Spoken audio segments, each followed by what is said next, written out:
Hey, annyeonghaseyo, ici Kajakore pour une nouvelle vidéo. Aujourd'hui, on va apprendre à dire chaud et froid en coréen. Et on va voir qu'en fonction des situations, ce n'est pas le même verbe que l'on utilise. Mais juste avant ça, abonnez-vous si ce n'est pas déjà fait en activant la petite cloche des notifications pour ne manquer aucun cours de coréen. Et pensez à liker cette vidéo si mon contenu vous plaît. Merci beaucoup.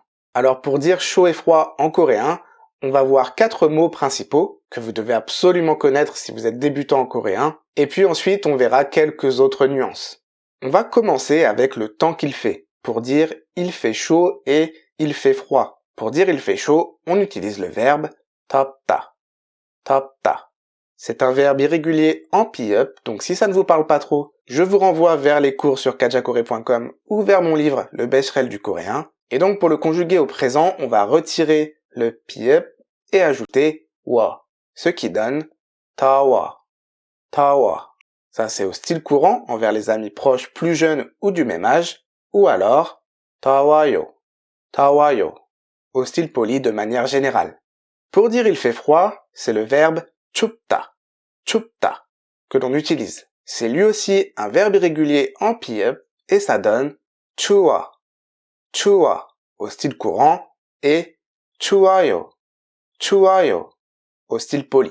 Donc ça c'est pour le temps qu'il fait. Mais on n'utilise pas les mêmes verbes pour dire que quelque chose est chaud ou froid. Pour dire que c'est chaud, on utilise 뜨겁다.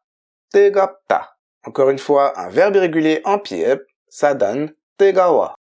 뜨거워 au style courant, 뜨거워요. 뜨거워요 au style poli. Enfin, pour dire que quelque chose est froid, on emploie le verbe 차갑다. 차갑다. Toujours un verbe irrégulier en pi-up, 차가워. 차가워 au style courant, 차가워요. 차가워요 au style poli. Voilà ces 4 verbes, je vous invite à bien les retenir parce qu'ils sont très courants. 덥다 et 춥다 pour dire qu'il fait chaud ou qu'il fait froid.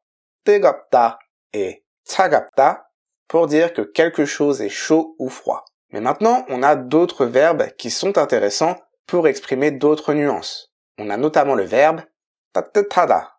따뜻하다 qui veut dire chaud, mais c'est un chaud agréable. On parlait de 덥다 et 뜨겁다, mais ce sont des mots assez négatifs, dans le sens de il fait trop chaud, ou que quelque chose est trop chaud, voire même brûlant.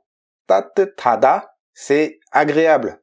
Pour le temps en français, on dit qu'il fait bon, et pour les objets, on n'a pas vraiment de mots, juste que c'est chaud, mais dans le sens de c'est agréable, pas brûlant.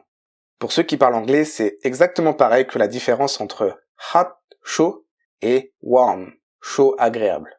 Ensuite, on a le mot 시원하다. 시원하다. Alors littéralement, on le traduit par frais ou rafraîchissant, mais c'est généralement un frais positif. Par exemple, quand on a chaud et qu'il y a un vent frais qui nous fait du bien, ou que la nuit est fraîche et que c'est agréable. Mais notez que les Coréens aiment bien utiliser 시원하다 pour tout ce qui fait du bien de manière générale. S'il fait chaud et qu'on boit un verre d'eau fraîche, évidemment c'est 시원하다, rafraîchissant, mais même si on prend un bon bain très chaud, c'est 시원하다 aussi, car ça rafraîchit l'esprit si on veut. Ça nous fait du bien. Il ne faut pas toujours le prendre au sens littéral de frais. Un massage, c'est 시원하다, même s'il n'y a aucune notion de chaud ou froid. Ensuite, on a également le mot 쌀쌀하다. 쌀쌀하다. Alors ça s'utilise pour le temps qu'il fait seulement, et ça signifie frais, mais cette fois, frais presque froid. C'est le matin d'automne, brr, il fait frais aujourd'hui. Pas spécialement agréable.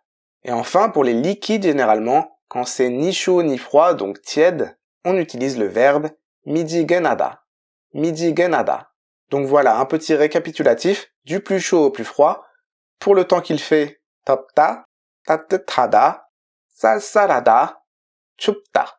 Et pour la chaleur de quelque chose, 뜨겁다, 따뜻하다, 미지근하다, 차갑다. Et 시원하다, je le mets un peu à part parce que c'est situationnel.